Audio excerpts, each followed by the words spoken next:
Hello, this is Crystal Marshall from MarshallOutStudioPhotography.com, and I am currently taking a class on CreativeLive.com with Pi Jersa, and it's about basically like how to use a simple speed light to make like a studio effect with basically like one reflector, white surface, and that kind of thing. So I am usually a natural light photographer. I don't usually bring in a lot of studio lights and that kind of thing, but I really wanted to challenge myself just in case if I needed to know how to do something at a wedding or at a family house or something, I could be prepared to know how to use a speed light against like a simple, white reflector. I do have some big soft boxes and things that I use for like headshots, but that's just so cumbersome. I really wanted to know how to do something at a very, very simple, basic level. Okay, so this was a challenge for me. So here I have a video of me recording me working with my husband. I have a, this is really funny. So I have the reflector here, and then I have my speed light that's hooked to my camera, and it's going to be reflecting. I'm petting the cat, by the way, so if you see my hand. So if you, my speed light is reflecting off of this bed sheet, which is really funny. So let's see some of the shots that I took. Did you have your hands in your pockets? There you go. I'm going to have you look this way. So I have it bouncing off of the sheet Oh, here. yes. Look how nice that looks. Isn't that nice? Alright. Can you,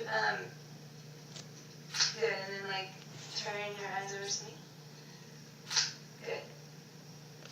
Put your chin down a little bit. In the first couple shots that I took, I loved the result, but then I just couldn't get that effect later on. It was just very yellow. It was just, I couldn't get it. And so I ended up finding out that if I turned that big overhead chandelier light off, then then it will give a totally different look. I tried doing different aspects in the course. It talks about how in order to get a studio look, you need to make sure that the background is pretty much like completely dark. So how do you do the background completely dark? You do the ISO really low.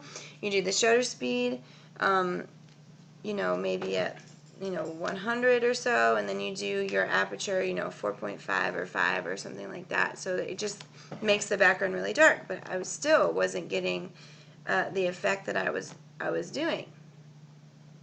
So I even switched over, had the reflector here, it's to a music stand. I mean, this is how ghetto I was. And then I figured out, oh wait, I need to be sitting, so let's sit. So here we are, we're sitting down. I turn off the ambient light here, and I just basically had him with the reflector here. And I took off the silver lining. I had the silver on before, and it made it kind of like a really harsh shadow, so I took that silver lining off, and I just did just the white part. So these are much better. I really like these.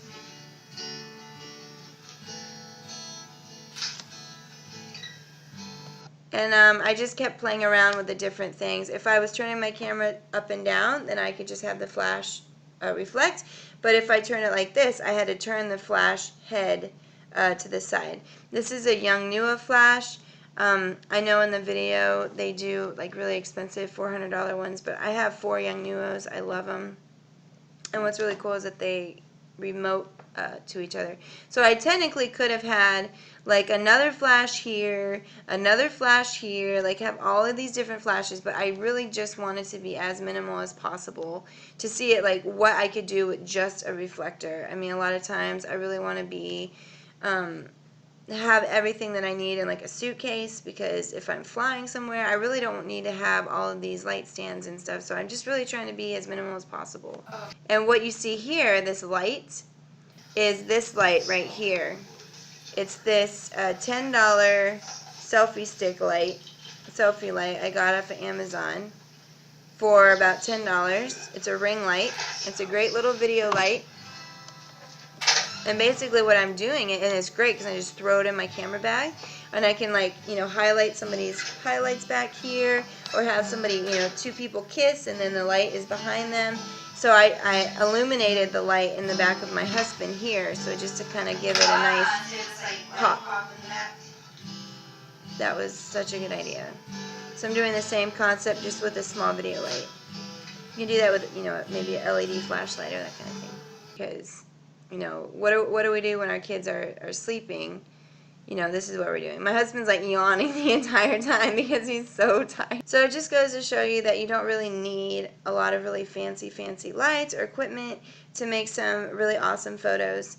I mean, we did it in just, you know, one reflector, one light that's shining onto the reflector. So that's just to encourage you that you don't really need a lot of really fancy stuff, that you can just go around and just look at how light is going. That's what this course has really taught me, is just like you can control and manipulate light to give a different mood. So for example, like this video light is really cool because you can like make different kinds. Look, a low, you know, we can have a little highlight here. We can have, like, light is so directional. Look, this is like kind of an extreme look here.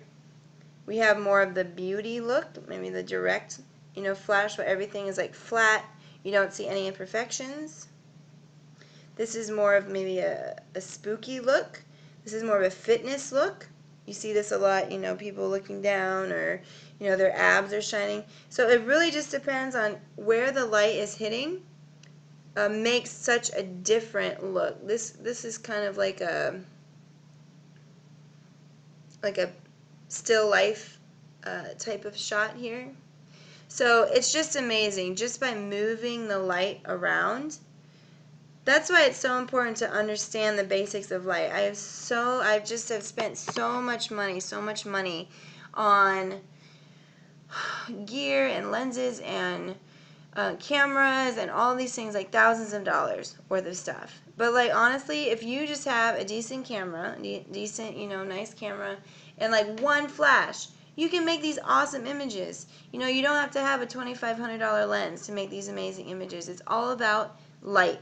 And I'm telling you, if you know how to control light, and you know how to control it and what you want it to say in your images, what you want your images to do, and have the mood that you want to portray in your images, you will be really surprised what you can do.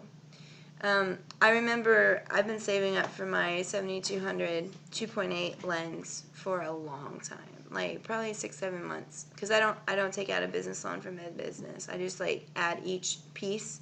So I finally have enough to get a refurbished 7200 Nikon. And honestly, like when I step back, like how much am I going to honestly use a 7200 if I'm a wedding photographer? I might use it for like 10 minutes in the reception. I might use it for portraits. But what am I going to use the most of? Lighting, the knowledge of lighting, flashes, learning off-camera flash, you know, learning how to perfect my skills. So that has been actually more of a bigger bang for my buck for my business. It's a lot of B's. To learn how to control light, to learn how to do things with very minimal equipment, minimal space.